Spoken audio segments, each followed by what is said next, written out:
He's our guy. He's going to shed some light. All right, Patrick, thanks again for hopping on the Sports Cage. It's weird, right? Even I don't know how many years it's been. The PGA Championship has been moved to May, but I still feel like the PGA Championship should be the closer in like August or whatever it was. Yeah. I always felt the way, because it is the least important of the four majors, but this really elevated the PGA Championship, where it was Glory's last shot, and no one cared, and it was always sort of reserved for that player that couldn't win any of the other majors. Hence why you see like Jason Day has a PGA Championship, Justin Thomas has two of them. Y.E. Yang. Oh well, when you go to toe with Tiger, I think that one counts for two PGA Championships. But here we are. Listen, he was inventing. He was the innovator of using hybrids in a major championship in 2009. Like, only old dudes were doing it then. And Y.E. Yang. Now we're all doing it, us casual golfers. Yeah. But since the move to May, the PGA of America has really taken the opportunity to reinvent the PGA Championship. What I mean by that is it's hard now. It wasn't hard a year ago at Valhalla, and that was only because of the rain. It got so wet and so soggy that the greens just didn't play firm. So guys were taking dead aim at these pins. The difference between this week and last year, hopefully, is that there's a massive sub-air system underneath of Quail Hollow, so underneath the greens, and the rain stopped as of this morning. It was a torrential downpour Monday, a lot of rain on Tuesday, a little bit in the early morning today, and then for the rest of the week, it's going to be in the mid-80s, basically, every single time. Now, I have no idea what the mid-80s is. It sounds very hot. I think it's like 27 degrees, and there's not a lot of wind the first 2 days either. So all of that moisture is going to get sucked out of the course after Thursday. If there is a scoreable day, it is Thursday. And then after that, it's a long course, 7,600 yards, par 71. And there's a lot of hidden extra distance here as well. And they've grown this rough out. So they want the winning score to be right around -10. Whether that gets to -13, whether it's -7, who knows? But that is a real major championship. So, well, I did appreciate it in August. It's a better event this time of year. And although you still have the dinky FedEx Cup that no one cares about, it does seem like the season now ends with the Open Championship. And that's a banger to go out on because the Open rules. Jordan Spieth, now we shift the pressure of Rory and completing the slam. Now the pressure falls to Spieth. Do you like his chances? He's kind of fallen off the map, the last little while. Yeah, he's starting to play a little bit better. He had the wrist injury last year. He reworked his swing before that. I mean, he's won twice in 8 years, so it's not like it's been great for Jordan Spieth. I don't think there's any pressure on Spieth to win the PGA Championship. No one expects him to win the PGA Championship, so he's kind of free rolling this entire thing if he can somehow win and pick up the Grand Slam. With Rory, it's just he had every opportunity over and over and over at the Masters to win. He finally got it done. But the knock on Rory is weird because if people call him a choker, he's a gagger. I mean, the guy has now 5 major championships before the Masters. He had 4 major championships. There's like 12 golfers ever who have done that. And most of the guys that we think about, like Brooks has 5. Brooks has been competitive at maybe 10 majors in his career, and he's won 5 of them. You never remember the ones where he just misses the cut and comes next to last. That never happens to Rory. The amount of seconds and thirds he was piling up over the past decade just made him seem like a loser. It's really weird. I always thought that if Nicklaus was alive today in the social media era, despite having 18 majors and his 25 second-place finishes at majors, people would call him a loser too. That's just how it works now. Okay, do we like Rory's chances, though, with now he's completed the career Grand Slam? Because I hit that, what was it, the Rory Slam thing, like 3,300 to plus 3,300 or whatever it was. Does this course set up well for him? It does. He's won 4 times at this course. Yeah. So he has a very good track record at Quail Hollow over the years. And when you take a look at it, especially with the rain that's going to be coming in, I talked about how long it is. If you do not bomb the ball off the tee, you are way behind the 8 ball this week. So the players who hit it the farthest are the ones who are going to have the best chance. I was surprised that Rory, I mean, it's not surprising, but he is now the betting favorite in this field. It's the first time that Scheffler has not been the favorite in any golf tournament that he has played in I want to say 2.5 years. He's still the second favorite. It's just not a great course for Scheffler. Obviously, he can still win. He's still the best player, but he doesn't have that extra distance that goes along with it. If you hit the exclusives tab on CoolBet right now, you'll find that I've actually boosted up Bryson DeChambeau. If you've been watching the Pat Mayo Experience on Apple, Spotify, and YouTube, we've been hammering Bryson bets for the past month. At this course, we have him at 18-1. We have him 16-1. He's now been bet down to 8-1 in all places, but under that exclusive tab, you can still get him at 9.5-1 to win the PGA Championship on Cool Bet right now. So that's my gift to all the cool bettors out there. If they want a slightly better, you would have been better off betting it last week, but it's not last week anymore. You're here now. I think that Bryson wins this week. He is the perfect mix of everything that you need at this course. And the difference between him and Rory is he actually putts. He's one of the best putters in the world, a top 10 putter in this field. Sometimes Rory gets there. Most of the time, Rory doesn't get there. You can bank on Bryson's distance and his putting. Everything else in between is kind of up in the air. If he can just be average with his irons and his chipping, it should be good enough to win.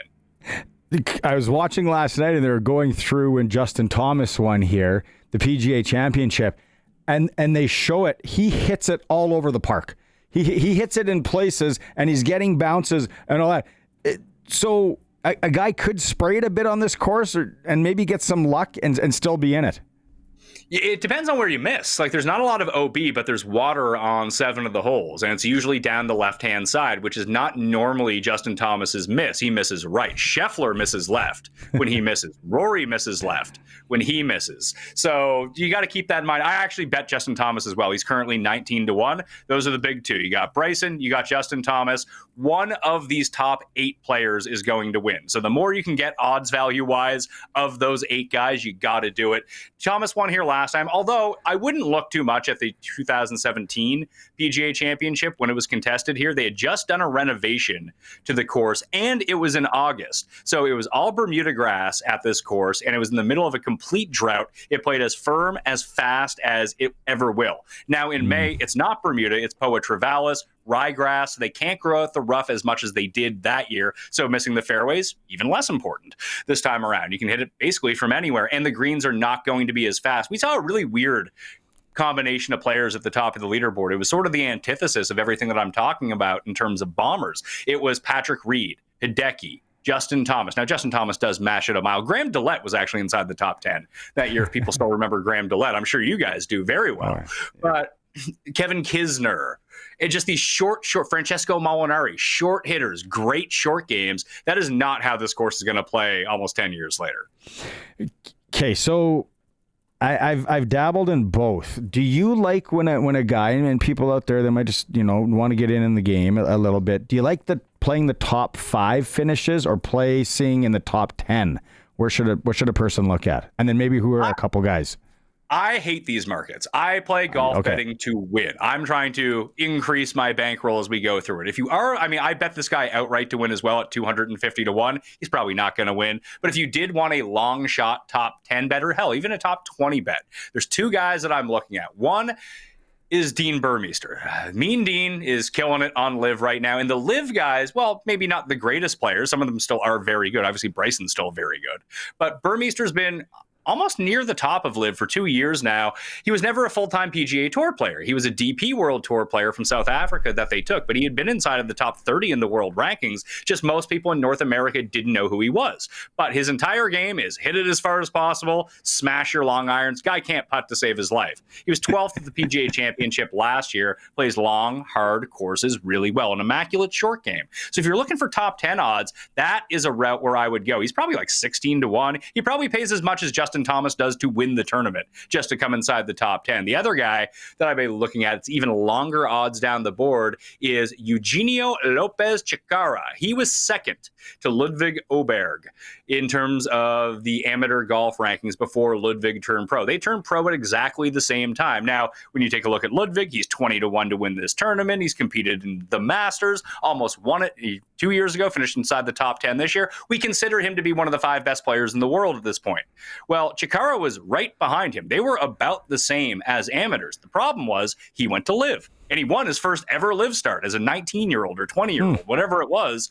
And then he got into a fight with Sergio and got kicked off live, and he's been trying to grind back. So he's won on the Asian Tour at the beginning of last year. He won on the DP World Tour this year. He doesn't have a finish outside the top 20 in 8 months in any tournament that he's played in. I think he's 400 to 1 to win. He's not going to win, but a top 10, a top 20. Now we're looking at 25 to 1, 16 to 1 in those markets. And he is a guy that very few people know about, but he actually has the talent to be a top 10 player in the world. It's just he's playing halfway around the world. And no one really seems to notice.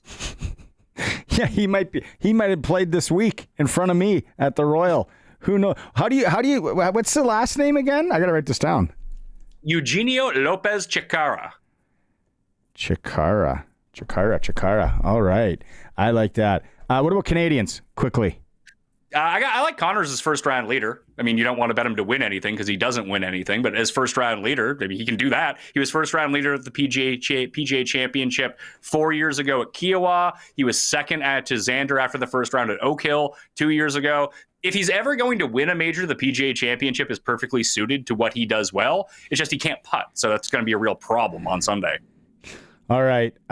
This is, I'm writing things down here. I hope everybody else that's listening is. Give another plug for the Pat Mayo Experience.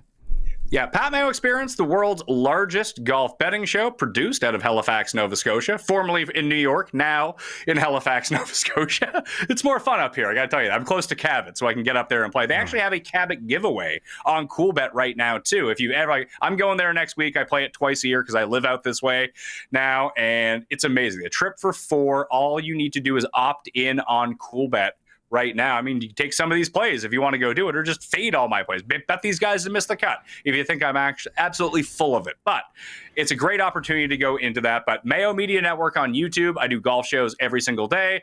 For right now, during major week, it's usually half golf, half NFL, and we're off to the races talking a ton of gambling all the time. And you can get that on the pod feeds on Spotify, Apple, or wherever you get your podcasts. If it comes down to Sunday and Burmeister and Chicara are on 18 coming down, and I got them both, I'm going to send you a message and a big thank you. I might meet you at Cabot with my you'll winnings. have enough money to fly out. Patrick, always great. Can't wait for the next for the U.S. Open and chat then.